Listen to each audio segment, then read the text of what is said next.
Good evening, everybody. I will call the meeting to order. This is the May 21st Madison County Board of Education meeting. Hereford is not going to be here this evening. Apparently, there's a wreck not too far from the building here, and she can't get in, can't get able to get into the building. So, uh, Miss Quill, would you care to read our vision for us? Sure. Madison County Schools, in partnership with the community, strives to with the skills to lead by example, develop and speak with a unique voice, and explore their academic curiosity to make a positive impact on their community and the world. Great, thank you. Do we have any audience? No audience comments. Next, we have the number 4 on our agenda is to approve from this week's meeting, May 14th. To approve our minutes of the May 14th, 2026 meeting. So moved. Motion by Mr. Rutherford. Do we have a second? I'll second. And a second by Ms. Brock. All those in favor? Thank you. Next, we have on our agenda, we need to look at participating in the CEP program. This is our national school program. Anybody have any questions? We do this every year. Go for it, Mark. Yeah, it's the National School Lunch Program. Okay, can I get a motion to approve the intent to participate in the Community Eligibility Provision Program? Motion by Ms. Coyle. And a second by Mr. Rutherford. All those in favor? Aye. Motion carries. Thank you. And next we have the Mark Wood Show. That sounds kind of good. That is doesn't it? good, yeah. The Mark Wood Show. He's going to talk to us first about designating our fiscal year 26 fund balances. Right. So this is a motion that we bring to you every year. What this allows me to do is when we get down in all of our closeouts, I have to look down through there. Any of our items such as POs that have been encumbered, but we haven't paid for the items yet. Sick leave balance, any future personnel expenditures, any kind of obligations that the board may need to make with funds at the end of the year. This allows me to put those on the balance sheet and carry them forward for the next school year on your behalf. Basically moving things from one year to the next. Yes. Okay. Any questions for Mr. Woods? Can I get a motion to authorize our chief financial officer to designate our 25-26 fund balances for site-based carryover, sick leave restriction, funds obligated for purchases, future personnel expenditures, facility maintenance, capital projects, and property costs, or other items as needed on behalf of the board? So moved. Motion by Ms. Brock. Do we have a second? Second. Ms. Coyle, all those in favor? Aye. Thank you. Next is to uncommit our 25-26 funds. Questions on that? Do you want to say anything on that? It's kind of the Very same similar. thing, except these were the items that we brought into the school year. We discussed those last week, the last board meeting. The big balance, the 50 million that's committed for items. This allows us to actually pull those in off the balance sheet into our revenue expense report so we can move them where they need to go so we can pay our bills. Spend them the way we intended. All right. Can I get a motion to authorize the chief financial officer to uncommit 25-26 fund balances for operating expenses, equipment, special projects, and for capital projects as needed to meet the obligations on behalf of the board? Motion by Mr. Rutherford. Do we have a second? I'll second. And a second by Ms. Brock. All those in favor? Aye. Thank you. Ms. Rutherford, yay. Make it. Yeah, there's a bad wreck Accident. Well, right thanks at the bottom of the hill. Thanks for coming on in. All right. Next on our agenda is to approve our school-wide fundraisers. State requires us to approve all school-wide fundraisers that take place. So this is recommending granting approval for the events that our schools hold for the 26-27 year and one action so that we don't have to approve throughout the year. This does not exclude the permission and the approval that these groups need to get from the principals and the school buildings. It just keeps this from having to come to us 500 times a year. Mark, do these, kind of already know the answer, but the booster presidents and stuff, do you still do the Red Book Yes. training for them? I train them every year. We still mandate that they have the sponsor, whether that be a coach or if it's a club, band director, and one officer is required. If they are not in attendance and they do not attend any of the sessions I did 8, I think, this last year. They do not attend those. They're not allowed to fundraise for the entire year. Very good. Richmond and Berea. Richmond and Berea, yes. I only ask because I had to sit through those as booster president, but Yeah. making sure. Yeah, absolutely. So we actually have this particular item is for the school. This is around the school, so what they The- do inside of the school, and it does prevent them from having to time our board meetings and everything, and you all have to approve individual ones. So it gives the authority that as long as the principal is reviewing for proper Red Book compliance and signing off that they've done everything they need to, and then they do the fundraiser. And then the next item is That's where I was. the boosters. Sorry. No, you're good. You're good. That way, when we get to this next one, we won't have to go through it all. All right. So can I get a motion to approve the school-wide fundraisers for the 26-27 school year? Motion by Ms. Coyle. Do we have a second? I'll start. Second by Ms. Brock. All those in favor? Thank you. Next on the agenda is the 26-27 booster fundraisers, which is the exact same thing, just for our booster work. The one thing I did fail to mention, there's actually an update coming out. It's supposed to be out by August, the Red Book. So that'll be interesting to try and get all the trainings in time because the state has not released the final version yet. Because you don't have anything else to. None whatsoever. Okay. All right. Do we have any questions on the booster events? So can we get a motion to approve the booster event fundraisers for 26-27? Motion by Mr. Rutherford. Do we have a second? I'll second. Second by Ms. Burford. All those in favor? Aye. Perfect. Thank you. Next is our to approve the indirect cost rate. This is. Do you speak to that anymore? I can explain it. So this is a prescribed formula by the state. Each year I have to go through this. It's based off our prior years. So I go through it and look if there's any adjustments that need to be made. I have to make adjustments. Really indirect, what you're talking about is your overhead costs, cost of doing business, things like my department, financial audit, those types of overhead costs. It compares that against the rest of our budget. We get a restricted and unrestricted rate. We charge those very few programs. Typically, you charge them on federal programs. However, with our title funds, we do not charge those. We put the money back in the schools, and we don't take an administrative fee off of those. Food service, we used to not do that.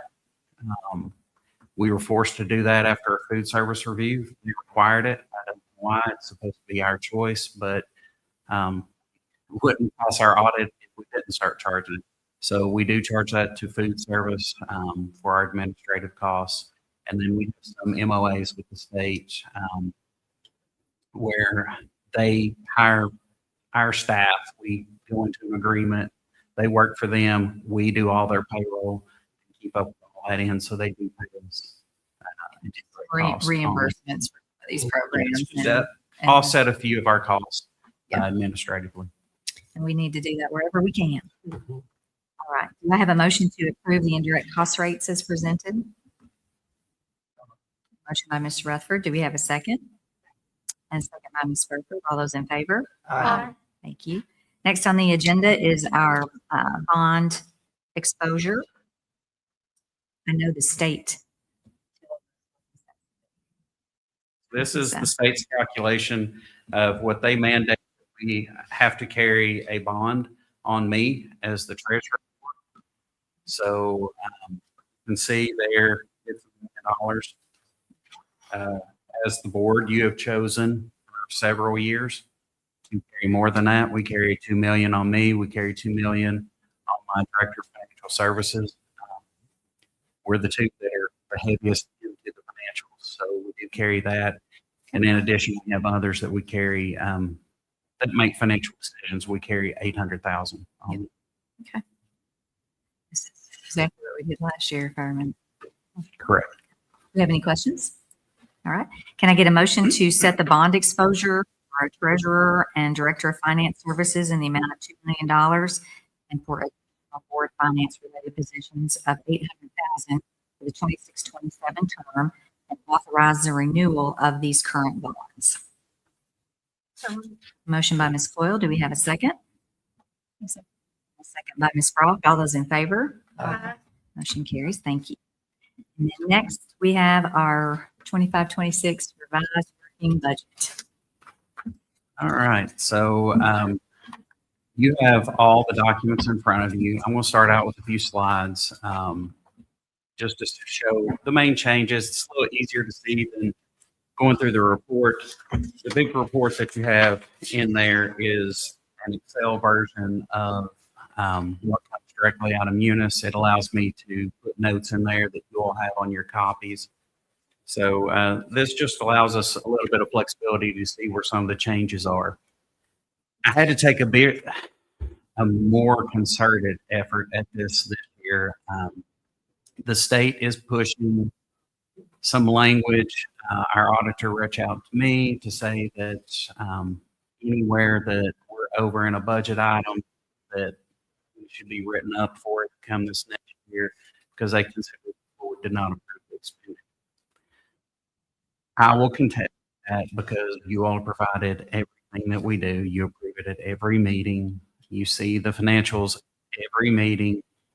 You know, budgeting's not a perfect science. Try to get everything captured as closely as possible. Sometimes you have extraordinary items that come about that push things over that you didn't plan for. We had the transformer that blew, and so, you know, transportation costs. We might have an engine blowout that we didn't prepare for. You know, we weren't prepared, and I only get a couple of times a year to adjust this budget. Well, I've still got the rest of May, all of June. Mhm. So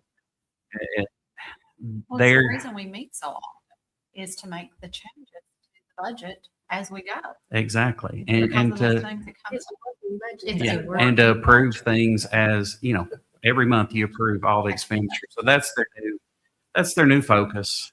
So there will be a lot of districts get written up next year. I've talked with quite a few about how to have that. You know, if you're presenting everything like we do, then you have a leg to stand on because you can go back to the board and say the board approved all of these expenditures. So whether it's in the budget or not, they approved it. It's just another layer. And we started seeing this a few years ago on all of our grants. They have a program, GMAP, is the acronym for it, but it's grants management application program. Application being the key word. They actually compare that to our expenditures, and it's basically they want it to be a revenue and expense report by year end, or you get a write up for that. So budgets are not budgets to them. They don't understand the concept of a budget versus actuals, and that's kind of where we're at. The budget is not a check. It is not. Well, and also, I mean, there's a minimum number of times that we have to look at this budget, the Mhm. working budget, and we follow the law to a T. So I don't understand why they think they can write us up for that, but It's their new focus. My auditors reach out to me. You know, you approved for us to use Patrick and Associates. They are very well versed in all of this. They're former state auditors. They understand what we're dealing with. They actually have common sense, which is another good reason for working with them. But I'm prepared on anything that we might. I've tried to get this as tight as possible so that we don't have any issues like that coming up. But that's something we're having to prepare for. Transportation is another good example. I mean, you know, we Yeah. have to do the best we can to plan for that, but you know, At that's- any given day, I mean, you could have an engine that blows, and what do you do then? I mean, you didn't well, plan we're for that. driving what, 10,000 miles a week? Yeah. just, Gas is, actually, we're not even using gas, we're using diesel. yeah. And That's 10,000 a day. a day. The cost of that. I'm sorry.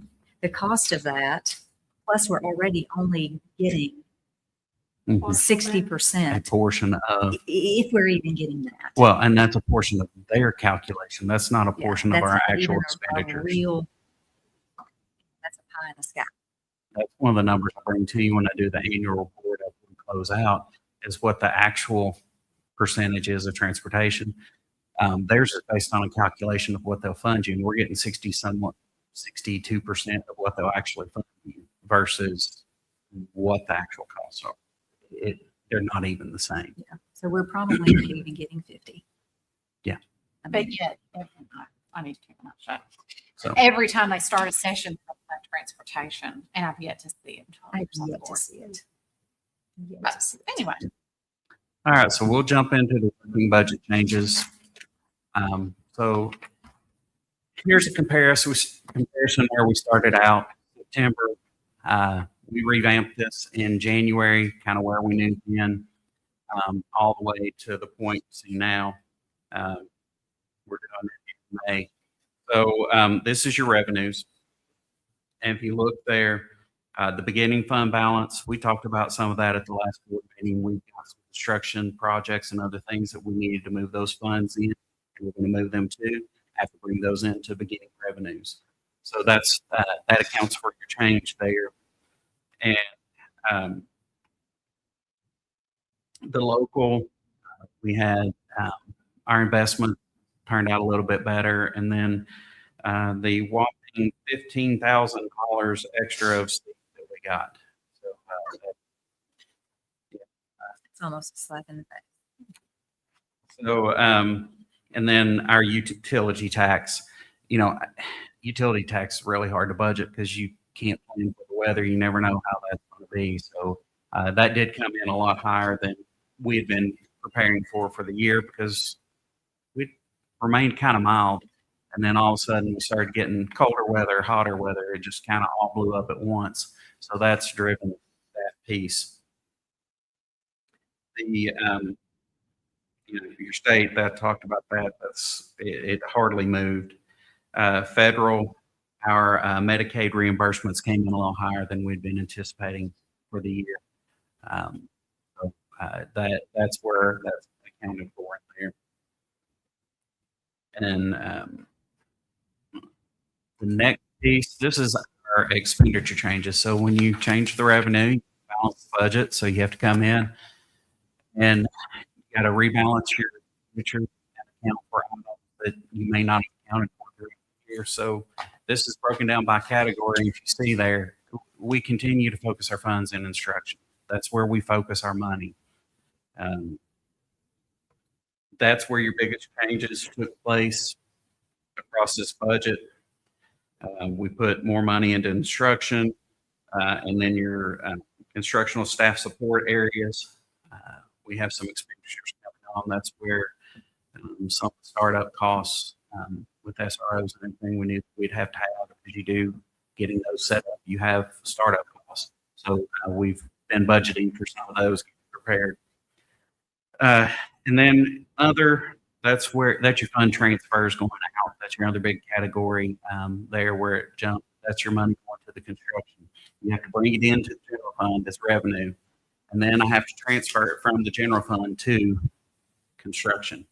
So it's just a process that we have to go through. But that's why you have the increases there. We had some transportation. You can see it jumped quite a bit. Some of the areas that, we've been down, we've paid lots of overtime this year to make sure that kids are getting transported to and from school and anywhere else that we need to. So that's inflated the costs compared to where we started at. We kind of go into it with a little bit of overtime in it, but it's just turned out that that's where the need has been this year. We've had some engine repairs and some other pieces. We have the lifts that you all approved at the last meeting. I mean, that's $470,000 to replace those. I had to put those in the budget. just the cost, the increased cost of purchasing And the buses. Yes. Can't forget that one. We were talking about that the other day. When I started in the district in 2015, we bought 10 school buses for 700, over $700,000. This last year, we spent $1.8 million on the same buses. 8 years ago, and this job started with 700,000. So, you know, I've been here 11 years, and in 11 years, we've more than doubled the cost of our buses. It's the same buses. We're not buying anything different, anything special. It's the same buses that we buy, but the costs have more than doubled. It's kind of crazy to look at that and think about how much that is, and you look at the impact on a budget and on your operating costs. So, And it's not just transportation. It's everything. it's everything across the board for us. Yeah. We feel the increase in cost just like we all do at home. Utilities, we feel it there. Feeding students, we feel it there. You know, we have the same costs, the same inflationary costs they're hitting us too. So it puts a strain on our budget. It's the name of the game, and you try to prepare for those throughout the year the best you can. Try to go into it as conservative as possible, so that we have some money, you know, in the revenues. Like I said, our investments came in better. They projected all the rates to tank for this last year. They've held, which is good for us, and it allowed us to maximize investments on our funds. But you know, what does that do a year from now? What does that do 2 years from now? We hit a point there at one point, pre-COVID. It was 18, I think it was. We had really good earnings year. There was a piece of legislation passed on what we could and could not put our money in. One of those saying that we could not buy a CD outside in a bank outside of the state of Kentucky. Well, that really put a hamper on where you get better rates. And then everybody inside the state lowered their rates. We took a $400,000 hit in our revenue in 1 year, just because I couldn't invest and get the rates because there wasn't anything out there to buy at the higher rates. So, you know, things like that people don't know how legislation can impact and cause extra pressures on your budget over time. Like I said, market's held, but over this next, who knows? If we start seeing some changes, you'll see the rates of things that we invested will start coming down. And the lower they get, it hurts our budget. Well, we saw that too with what happened. It was just a few days before they had the legislative session, Yes. and they hit us with the $2 million. Yeah. 2.9 Yeah, million dollars. over 2 years, it'll be a 2.9. Now I have that for the Reduction. tentative budget. I'll go into more detail as we get there. But you know, I said most of this money, it's all focused for the most part. It's all focused in areas that are directly impacting our students. That's where we focused putting the additional funds into. We have some projects in our elementary schools with technology to get them better technology and some pieces up to date that you all approved at the last board meeting. So overall, that's the big changes. I know you had your full packet that had my notes. We can go through those line by line if you want me to, or I've summarized those. I think the charts really, for the most part, hit what you need to see. Any questions? And I think that may be the better route to take on the working budget side. Any questions you might have on all the detail that you have in front of you? You do such a good job of explaining how things work. Do they have anything? All right. Can we get a motion to approve the 25-26 revised working budget? Motion by Ms. Rutherford. Do we have a second? And a second by Ms. Brock. All those in favor? Aye. Thank you. Next is the 26-27 tentative budget. All right. So we're going to start again. I did just some small graphs just to kind of do some summary, and then we're actually going to go through a little more for the tentative because, you've seen the draft. The draft is we're missing 90% of the data. The draft to me is the most useless thing we do when it comes to budgeting because 90% of the data is not there. We're just making estimates, guesses, best guesses based on what we've done in the past. Tentative, we get a little more data. At this point, we're looking at, we've done applications, so we know what our student numbers are going to be. We know what we're projecting for our staffing to be that the general fund's having to fund, things of those nature. So we can go into it with a little better detail. We still don't know what our tax revenue will be. We don't know what our total assessments actually are. We're estimating our AADA. So all of that, we'll get into that in more detail, but this at least it's the time to get a little deeper in the weeds and go through this a little more in depth. Like I said, it is the second time you've seen our proposed budget. All right, so this is the revenue side. And you can see there that based on the numbers that we have, local, so that's our tax revenues and our investments, is carrying 50.82% of the weight. Our state funding is only 48%. These numbers will change. Like I said, we are tax revenue at this point. I won't know that until late August, early September. Once we get the numbers from the state to be able to project those and have hard numbers to actually project those, local will go up because we're using this year's, and assessments are projected to increase some. So just because assessments go up, local will go up. When that goes up, as you can tell, all the numbers going to go down. So I would not be afraid to say that the state will probably be 46 to 47% by the time that's all said and done. So as a district, we're one of those districts that's more than hit that tipping point where the state quits funding. They start pulling back funding because of the equalization. We have to pick it up in our local revenue.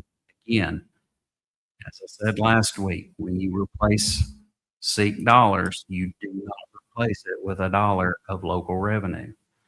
You get 82 cents on the dollar. You're playing behind the whole time because you have things that have to be funded out of that local dollar. Your FSPK, your nickels have to go out first, and then you also have 1.5 cents to the sheriff on every dollar they collect. So it's 82 cents that you're trying to make up a dollar with. It's not good odds. And every time, just to remind people who might be listening, the more, to simplify, the more money we receive from local property tax, the less money we get from the state. Yes. So it's not, I think a lot of people think, oh, we're getting more money because our taxes went up. But the way that SEEK formula is determined, it actually hurts us. Yes, it hinges off of the assessments, which, the assessments times the rate equals our revenue. But as those assessments climb, our SEEK dollars go down. That's the way the formula works. We also have another thing that's coming into play, and this will be the first big year that it really starts to kick. A few years back, they passed the urban tax relief. So all the districts that have bourbon in their district, those are going to start being pulled from their assessment because they're not going to be taxed on those. As they get pulled out of the assessments, it changes all the tier level. So for us, where we're at on the tier, if somebody who had in our tier funding, if there's somebody based on assessments that's up above us, which allows us to get more tier funding, if those bourbon assessments come out and they fall below us, we lose tier funding. Our tier one money is going, and we are well above most of those districts. So anybody above them is actually going to lose more tier one funding. And that is scheduled to phase out by 2030, I think, completely. So, a lot of districts kind of forgot about that and that's coming, but I've kept a focus on that because I know it's going to affect our tier funding long term and it's going to start re-ranking us, which just means that less and less from the state, more and more we have to focus on from local efforts. And just as an example, if I remember correctly, just in the last couple of years, we've netted between our local and our SEEK because of what you just described. More than $1 million less in income and revenue than what we had received the year before. Yeah. If you It take just the keeps- local and the SEEK, You start netting them out against each other. It's we're just getting about $1 million less than we have the year before. and the only thing that's been offsetting that over the past few years is that they've done SEEK base changes, and those have helped not hit us as bad. But we're still losing But we money. are still losing money. Yes. In fact, for this school year, our SEEK funding is going down $381,965. This budget, I've gotten the numbers from the state. That's their projection, and that's if I projected our assessment numbers correctly. If the assessment numbers come in higher than what I had to send to them, here's when we have to do that. Beginning of March, I have to send them what I think enrollment's going to hit at and what I think our assessment's going to hit at. It's kind of a hard time to project that. So, if assessments come in higher than what I projected, our SEEK will go down even more. If AADA doesn't hit where I projected, our SEEK will go down more. When the tiers get restructured, our SEEK will go down more. All right. So this just kind of shows you overall, if we just take a high level look at our expenditures and break it down by categorical areas. Our tentative budget for next year, 54.69% of our budget is focused at instruction. The other areas, student support services, that's still focused at students. Instructional staff support, they're still supporting your teacher and supporting better education in your schools, technology, those types of things. Another area focused. Plant operation and maintenance. I mean, that's keeping your facilities and the lights on, all your utilities, everything. Student transportation. If you look at really the admin areas, those are extremely low. If you compare those to a profit organization, those admin areas are extremely low. So we are focusing funds on students. And that's the main thing to pick up from this. We are focusing funds on students. That's what we're here to do. The other at the end, that's our contingency. I mean, we have to keep our contingency. So, and we want to maintain that contingency. You have a few fund transfers that fall in that other. So we have to match CATs. So it's contingency plus CATs match. This next slide is just another way to look at the expenditures.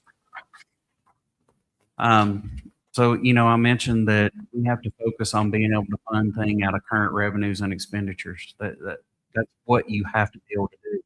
And if you look at this, that first column, that's our general fund salaries. If you take it as a percentage of our budget, the salaries and benefits that you have to pay out. Utilities is your next line. We can keep up utilities.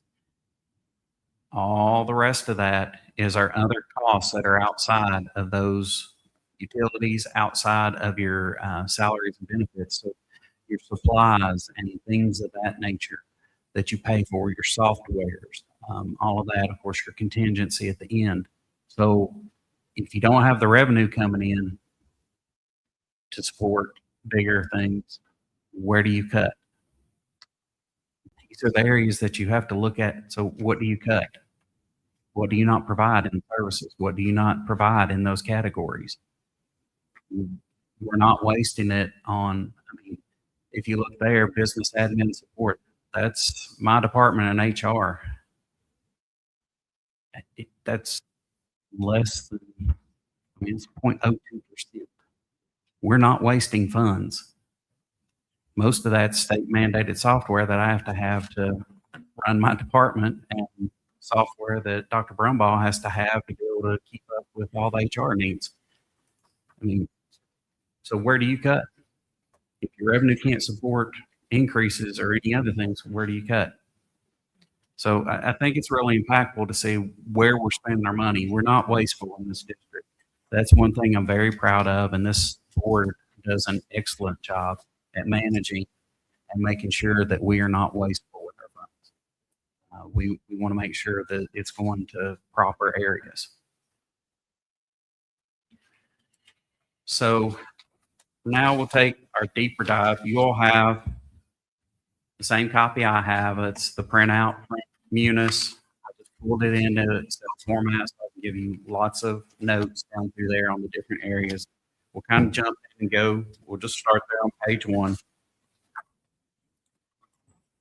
So a lot of these notes are as compared to the draft. So changes since we first did this budget. You know, we've talked about it before. You see this budget 3 times before it becomes the third time it becomes your working budget for the year. So on the first area there, you see we're anticipating bringing in our contingency, not touching that this school year, bringing it in to next school year as a new balance. You do see the committed funds. We increased those from the last time we did the budget for the draft. And that's to take care of basically our commitments for salaries and other things, and to make sure that this is a balanced budget. We're having to use funds that are on our balance sheet, bring that in and to make us whole. Now, whatever tax funds we do get above what I've budgeted, we will use that to offset the funds that we bring in. We put that right back in the budget, or if there's some of those needs that pop up by the time we know those, it may be that we have to still keep this coming in to our revenue as a beginning balance off of our balance sheet, and that we have to put the new funds coming in towards, you know, something broke down. We've got, you know, this, that, and the other. At any given point, you know, when you talk to transportation, they get state reviews that come in, they look at buses. I've talked to other districts where they walked in, the guy reviewed and looked at them, he deadlined 5 buses, just like that. When they deadline them, you can't use them. You're basically looking at buying a new bus. Well, how long is it taking us to get buses? Still waiting. Still waiting. I think. Still, Yeah. we are finally getting the I think we've got 2 of the buses we ordered 2 years ago that we're still waiting on, and we got a better chance of getting the ones we just ordered this year.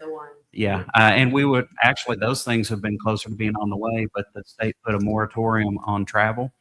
So the guy that has to inspect them so they can get built and finalized on the line can't drive down to Corbin to inspect them so that our buses can move on down the line. So the chassis and everything are sitting there waiting for him to do an inspection. He said he can come in July when they open travel back up. So, yeah, so you just keep getting hit from all One angles. thing after another there. Yeah. So moving on down the page, you'll see the taxes. I budgeted in the exact same as the working budget because, like I said, we don't know what our assessments are going to finalize at and where that's going to hit. So we keep that flat during the tentative. The one thing I did was the utility tax. I increased it a little bit versus the draft because with the mile temps and everything, it seems like it's going to remain higher. All well, Bluegrass Energy just did a rate increase, and I would say KU's not far from being on the heels. Well, with the rate increase, that means that our taxes will hang a little higher. So that means that I needed to adjust that going into next year because that should be a pretty safe number going forward. On page 4, that's where we start talking about SEEK. So this budget reflects an increase of the base funding to 4626, a $40 per AADA increase for next school year. We used an AADA of 10,215 and an estimate of assessments. Now the 10,215, part of the reason I raised it, we've had a concerted effort on attendance because that's what drives AADA, attendance.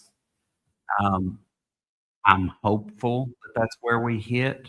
The only thing that scares me is something that came out after we had to do our estimates, was that in the state calculation, instead of giving us 10 low attendance, when it was the low attendance or weather, it was low attendance days that they've given us in the past, the calculation, they've dropped it to 5 this next year, which means that hurts tremendously because that lowers everybody's AEDA across the state. Is that where they allow you to remove like the lowest days? Yeah. Remove your lowest 5. So it was And at it used to 10. be 10. That's huge. Yeah, that is huge because it really changes that calculation. So we found that out after we had to do our estimates. It kind of, I tried to stay conservative. So I'm hoping that our efforts in attendance was actually going to be higher than what I projected. And then when we drop back for that calculation, that it's actually we're going to be close to where I projected us at. We're excited about that. We'll wait. It's over.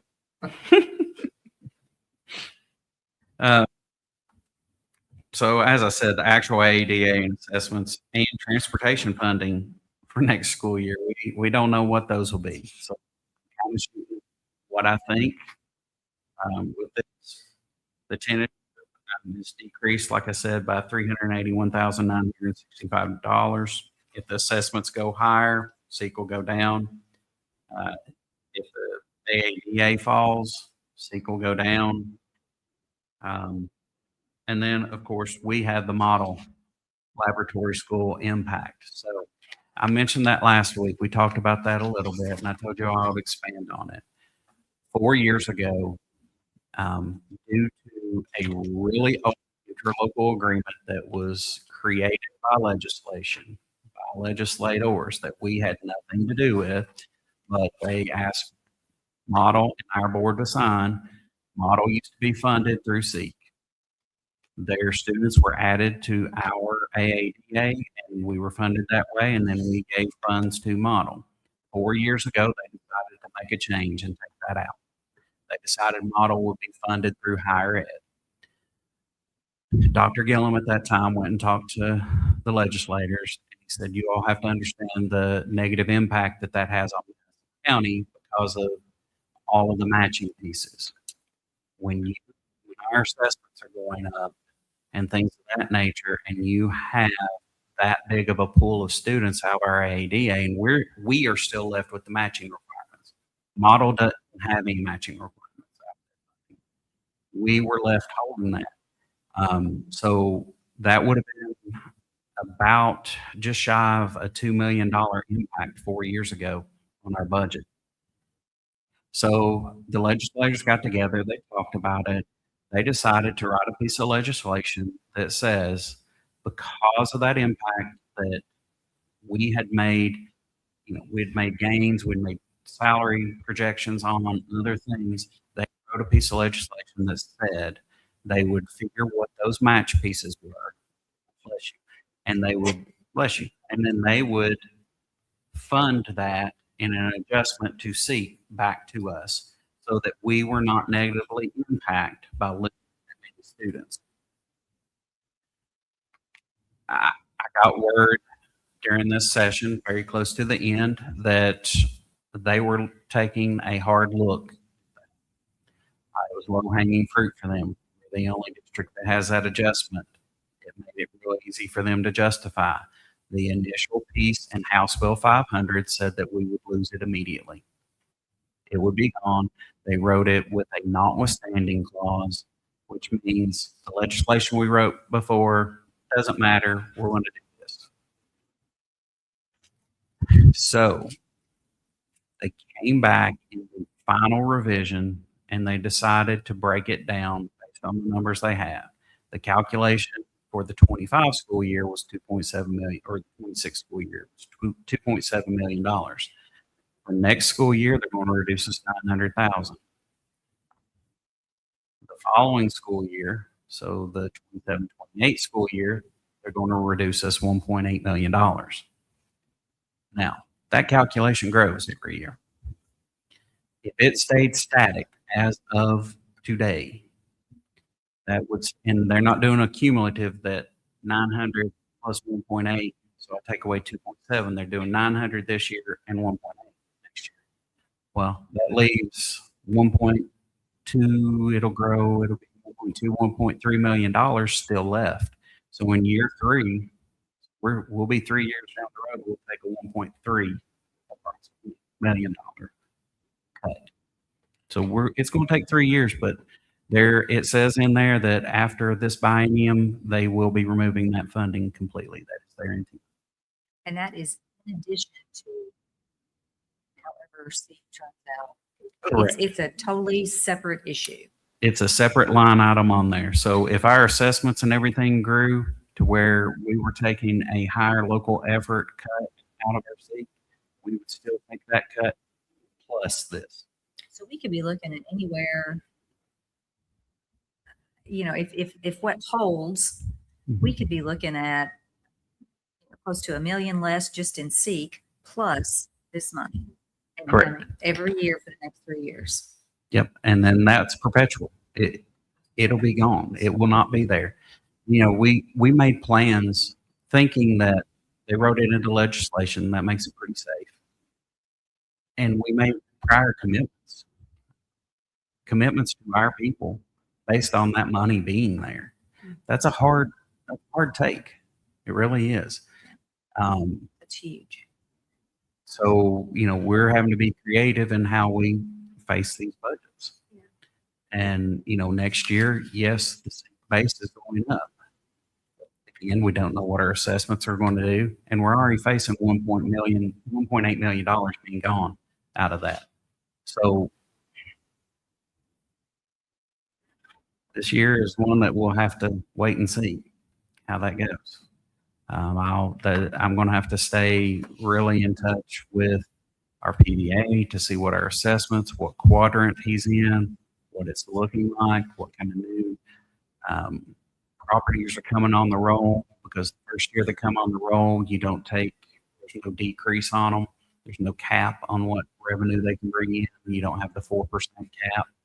That's another limitation that we have with our local funding. You have a 4% cap unless it goes for a vote. That's kind of rough when you have that, because inflation outpaces 4% quite a bit. So we have a hard time with all of our other expenditures and everything, and our revenue doesn't grow at the same rate. It just doesn't. And then you're taking these kind of cuts on top of it. So, it's tough, but we face it. We know what we're going into.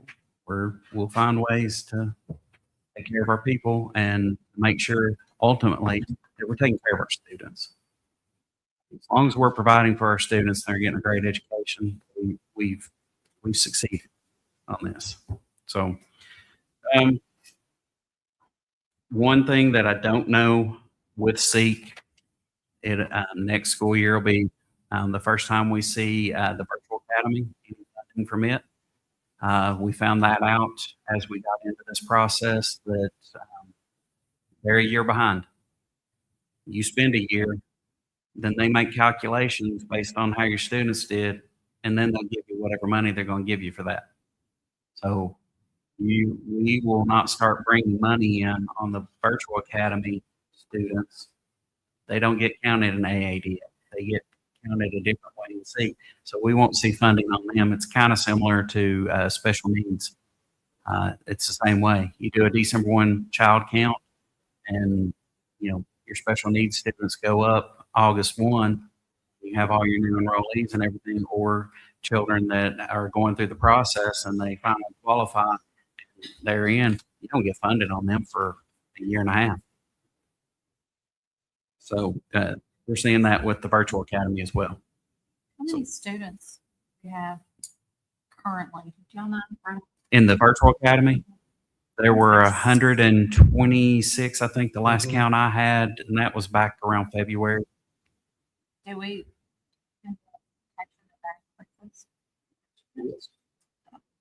Are you including them in this 10,215? No, because they are not counted in AADA. Is that staff and North? So yeah, they're not counted in that AADA because that's not how they're funded. Okay. It's more of a pass fail. They take a statewide percentage type deal and they multiply it by the seat base. Yeah, it's a So fun you one. lose money. With the way the state's always going to calculate in their favor. Yeah. That was one of the completion. They have to complete. based on their completion rate, and it's an interesting calculation. It's kind of like I found out last school year. I actually did the transportation calculation for the first time, like start to finish. I was like, I'm gonna figure this thing out.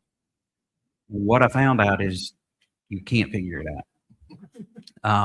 The final calculation on it, like everything, I can go down there, I can follow it.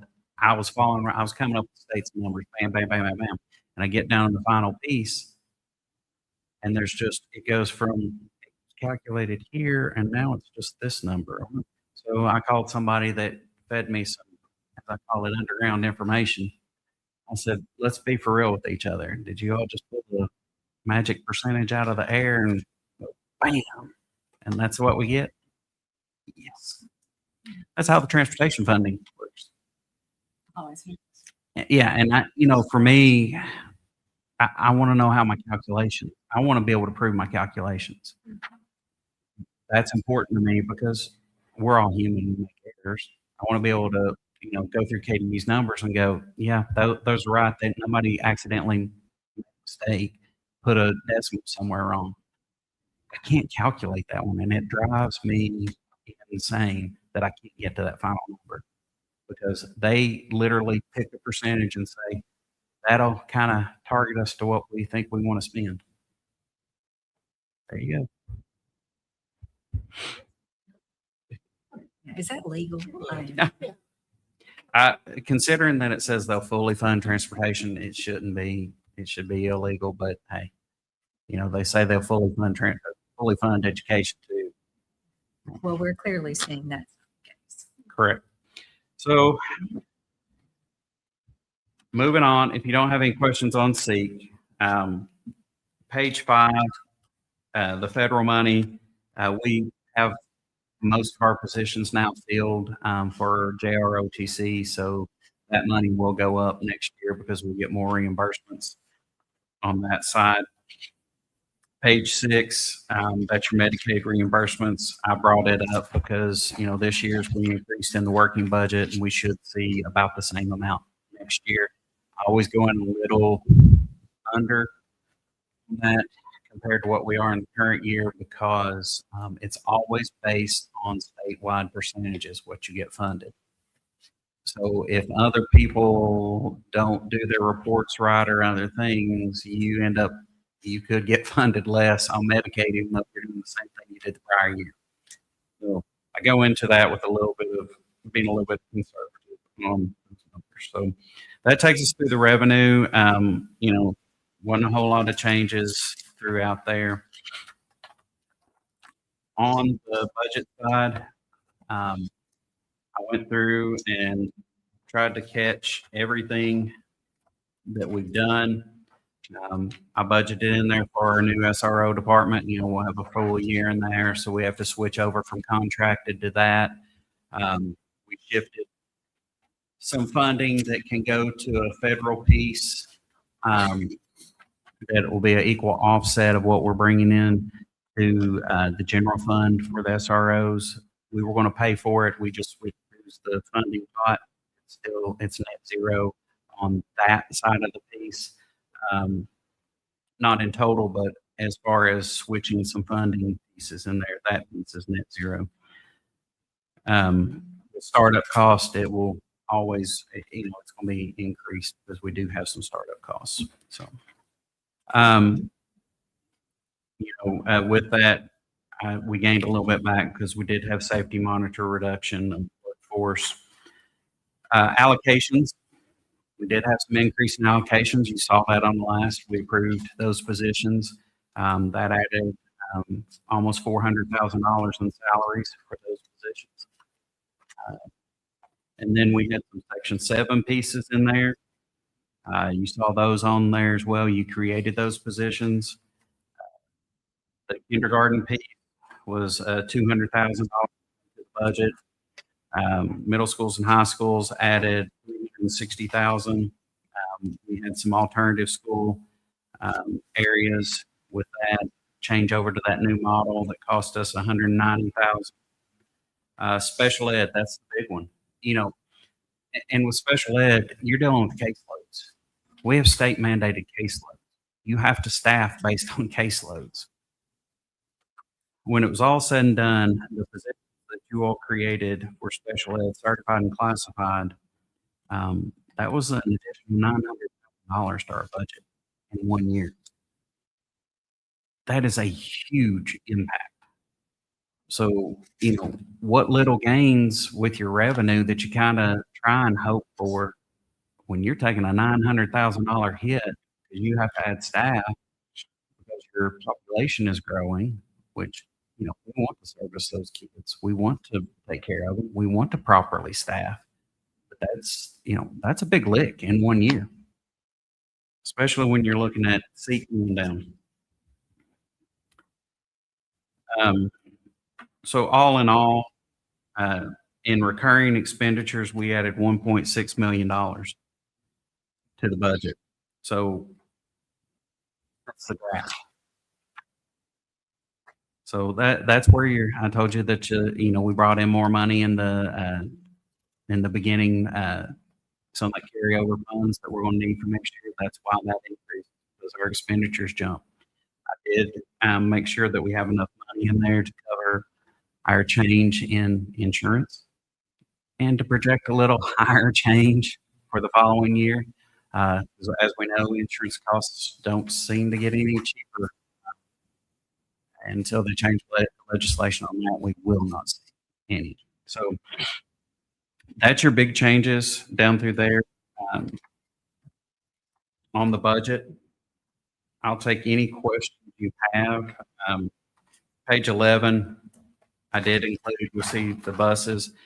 I will note, you will notice between the working budget and the tentative budget, there's a huge disparity, in there. It's almost in half of what the current year, but that's where we were paying for all those buses that we were still waiting on in the current year. So we had to get that budget up and pay for them in the current year. Next year, the 1.9 million is what we have in the budget to cover 10 buses. So I'm hoping they don't jump too high.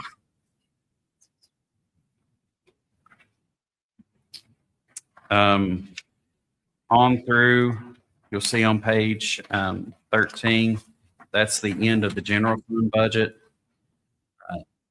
You'll see there we're maintaining a balanced budget. We're maintaining the contingency at $11.9 million. Again, it takes $3.83 million to fund the payroll. That means we have 3 payrolls. That's only 1.5 months of money. Now, some people say, well, why is that important?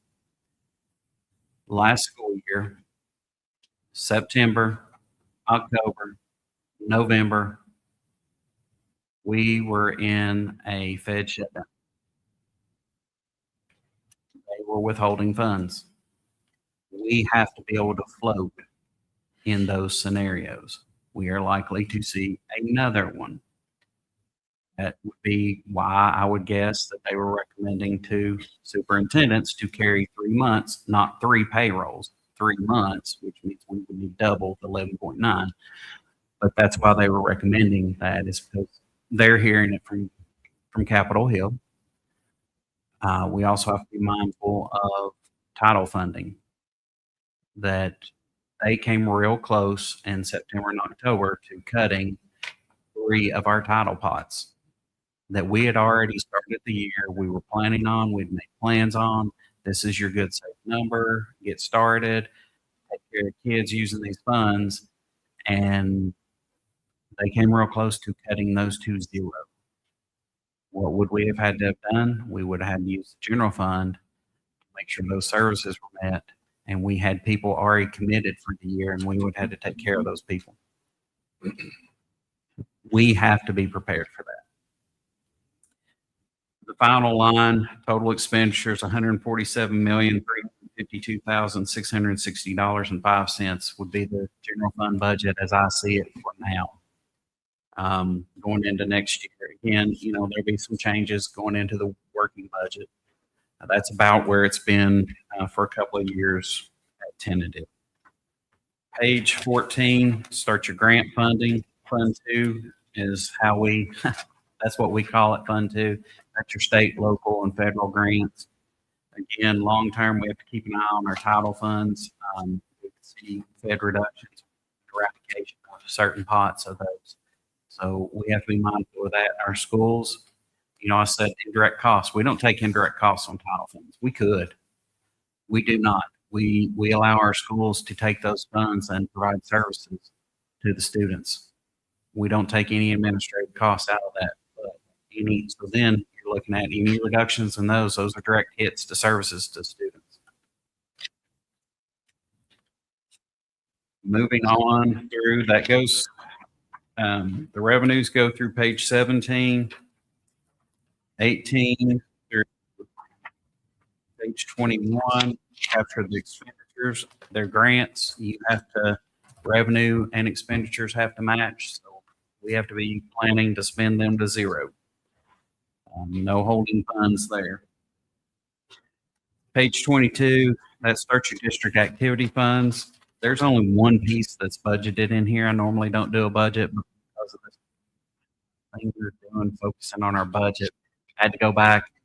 We give our schools, that's their district activity funds. Those are funds that students are not earning, but the school is earning on their level. They can sweep over to here and they spend it out of the district level. So student fees, I'll keep those at school. So when they collect student fees, they go into that and get swept over to their district activity funds for them to be able to use on their school. Pictures, any commissions we make off of pictures, or if somebody makes a donation or things of that nature. Your athletic funds, not in 21, but they fall in Fund 25 usually. But, overall, I had to budget. There is an athletic piece in there. The district commits to help middle school programs with the travel costs of extracurriculars. So you'll see a total of $20,000 budgeted.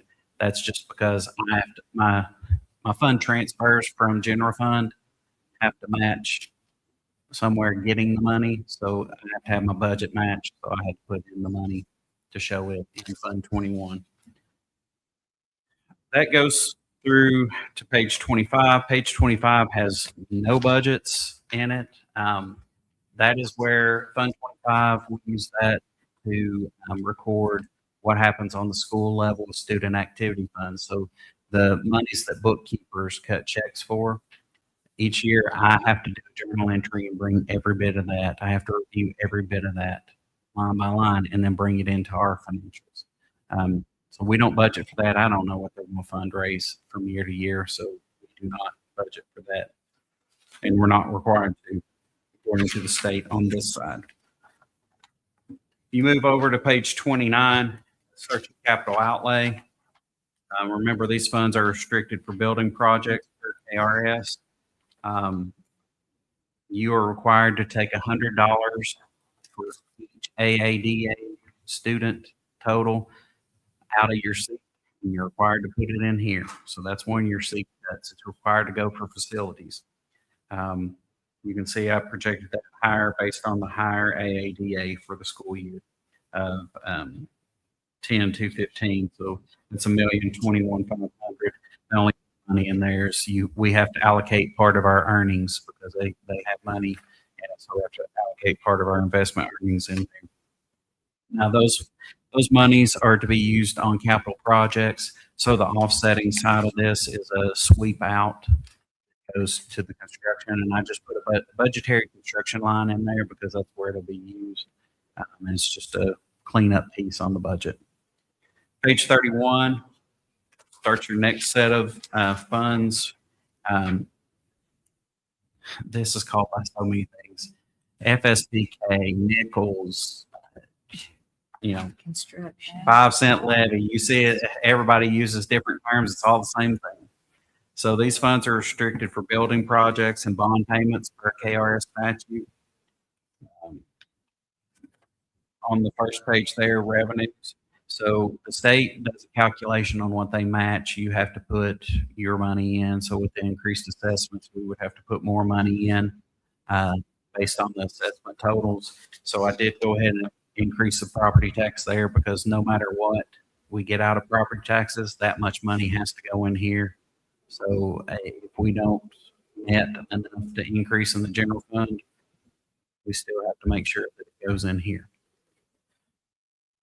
I put in the state side of that. Of course, they get a portion of our investments as well.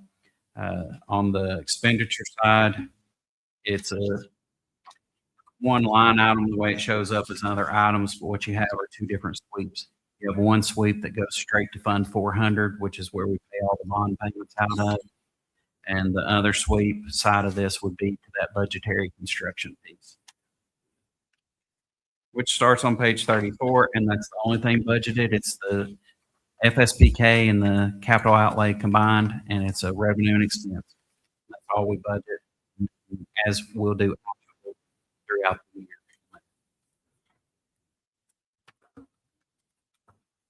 That goes all the way over to page 38, and that's Fund 400. We talked about that. That's where we pay our bond payments, the funds that you have in there, your tax money from FSPK being swept over, and your match and FSPK, and then it's also any SFCC offerings that we don't get very many because they look at us as a very rich district. So the state doesn't help us make very many bond payments. But that's the only pieces that would be in Fund 400.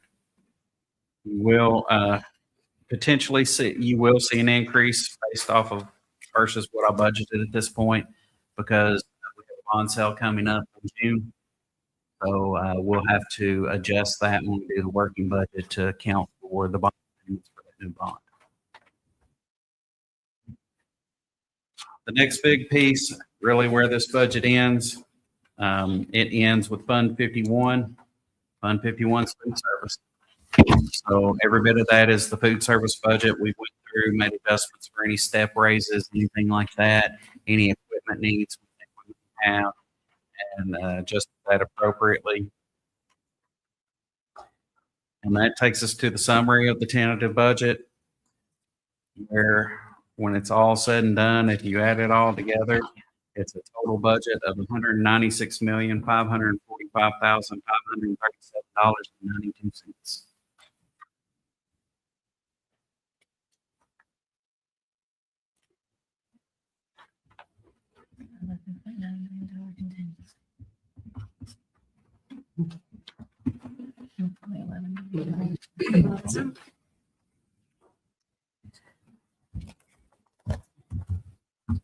Well, I think you have given us a lot of really, really, really good information. I think some major changes have occurred at the state level that are affecting us drastically. every single one of us up here, are so appreciative of how conservative we are because we have to be. When you bring us things like you just told us, we have to be. You know, so many things are out of our control when it comes to particularly the revenue side. Some of it is not, doesn't make us very happy. Three or four items that really hurt. Yeah, because you projected you want to do, and just things that we weren't expecting just pulled out under pretty late in the game. Very late in the game. And that was that piece in House Bill 500 got passed the last day before the moratorium to where they still had veto power. The very day that was the last day that they could pass and still have veto power rights to override a veto of the governor. So that you were looking at right at the end of April. And you know, this is complicated stuff. I mean, this isn't as simple as just looking at a number and going, ooh, look at all the money they have. It's just complicated. And it takes a lot of understanding, and you do a phenomenal job Thank of you. explaining, All the regulations. keeping up with it. And it's just, nobody likes to not have a lot of control. And I just feel like, particularly right now, this is probably the least amount of control I think I have witnessed at this board. And you're right. You know, we do want to do. Absolutely. The first day, our teachers are not getting enough. What do we do? You know, Yeah, that's, and like I said, you have to focus on what do you have coming in revenues and expenditures that are going to carry you over the long term. We thought we had that over a couple of years. We'll have $2.9 million pulled out from under us, but you have to focus on revenues that you have. One-time monies can't be the long game on that. And I think that's where so many districts didn't see that during the COVID years. And they get used to those funds, but not thinking that, hey, these funds they're not infinite. They are finite. They're going to end. Coming out of that, a lot of them are dealing with that fact that, hey, I don't have that continual source. I made promises based on that source being around. And we're starting to see the huge impact of what that does. And it's not good. There's pressures all across the state. The first full week of May, I was at our state CASBO, our state organization. I'm a board member for that. And I talked to CFOs and finance people all across the state, and they're seeing it. They're starting to live it, and they're starting to realize that, hey, we made promises here that are now affecting us here. And we weren't, I've been training for a couple of years on how to make salary projections that are 1, maybe even 2 years out to see you might be okay this year, but what does next year look like? and the next. And the next, And the and the next. next. And you have to really focus on that, because if you don't, that's where majority of your budget's at. And if you don't focus on that, that's where you start seeing your pitfalls. And just training people on how to take advantage of some of the tools in Munis to be able to do even that. We had districts that were guessing at what their steppings were. They honestly had no idea. And for 2 years now, that's a module that I've trained on in Munis, because you can actually get it to spit out what our step raises look like for the next year. And that's why I have a pretty accurate number when I bring it to you all and I say our step raises are this. It's an accurate number. It takes everybody, rolls them up a year, calculates what the difference is, and says that's what it's going to cost you. This shock on their face of actually being able to pull that data and see it And I worked with a small district, and she ran that number, and she goes, "Ooh, I come up with $200,000. $200,000 for her is huge." She And said, what "I did- never thought it would be that." And what does that mean for us? For us, it's about 1.1-ish, 1.2 million for step raises. So that's another thing when I'm planning a budget. That's next year before I look at getting one more new dime of income. That's Okay. that much in cost coming your way.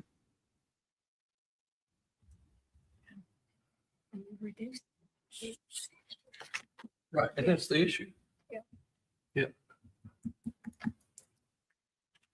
Well, I We know, we went rounds, believe me.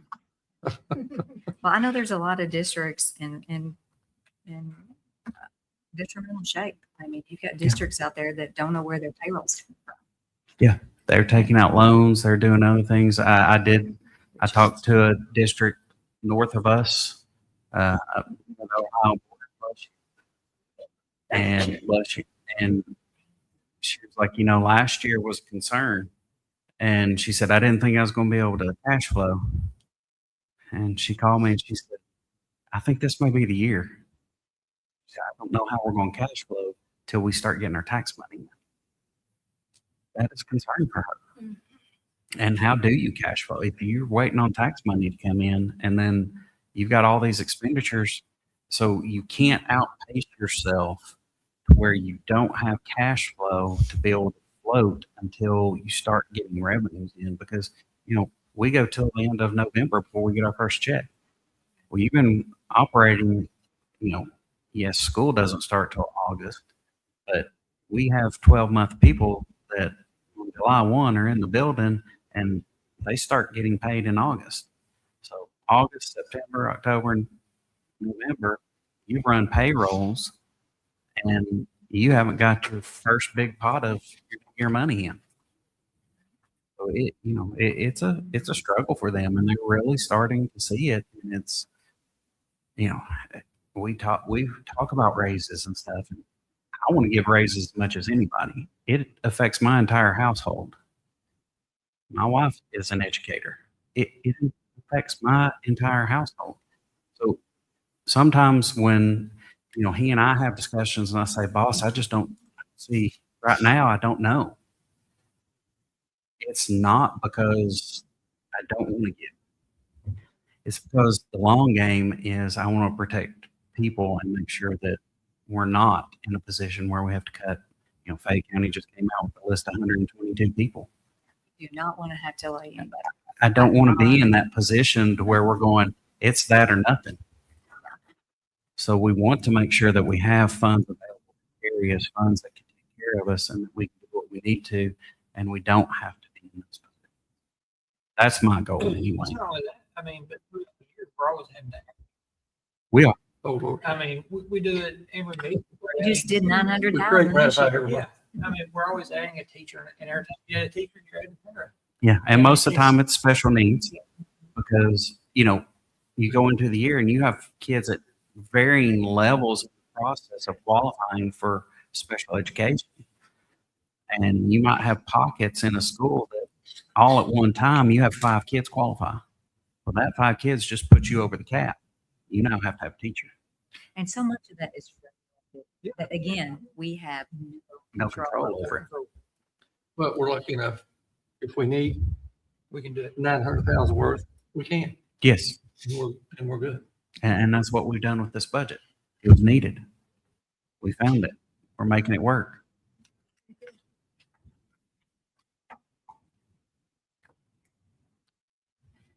Anybody else have anything from Mr. Woods?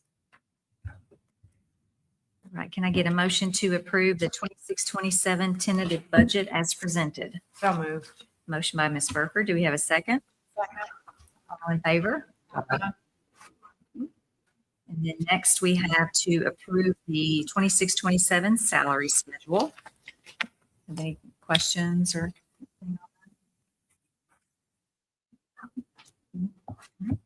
Can I get a motion to approve the 26-27 salary schedule as presented? Motion by Mr. Rutherford, second. Second by Ms. Coyle, all those in favor? Aye.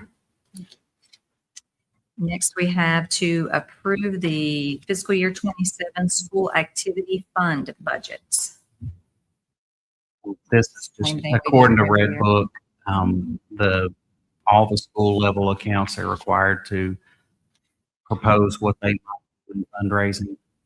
That's what you have for each school.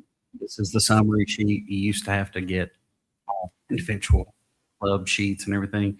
A few years back when they made changes, this went to the summary sheet. So that's the summary of what they think. Anybody have any questions?